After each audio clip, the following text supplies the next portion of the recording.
سلام.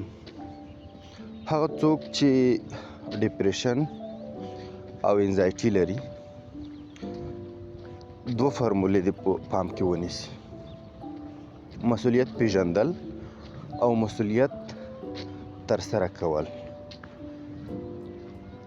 که له دې وروسته هم نوموړی کس په ډپریشن او انزایټي باندې اخته و، دا بیا ناروغ دی، ډاکټر ته دې مراجعه وکړي.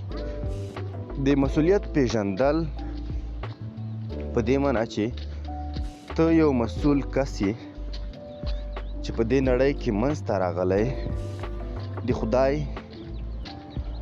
د ټولنې، د کورنۍ، د چاپېریال، د طبیعت په وړاندې مسؤلیتونه لري. یوه شپه کښېنه، دا ټول مسؤلیتونه ولیکه.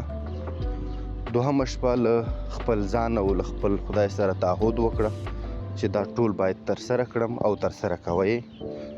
زه باور لرم چې له دې وروسته به هیڅ ډپریشن او انزایټي ونه لري. که بیا هم په ژور خفګان اخته یې، نو بیا ته ناروغ یې، ډاکټر ته لاړ شه.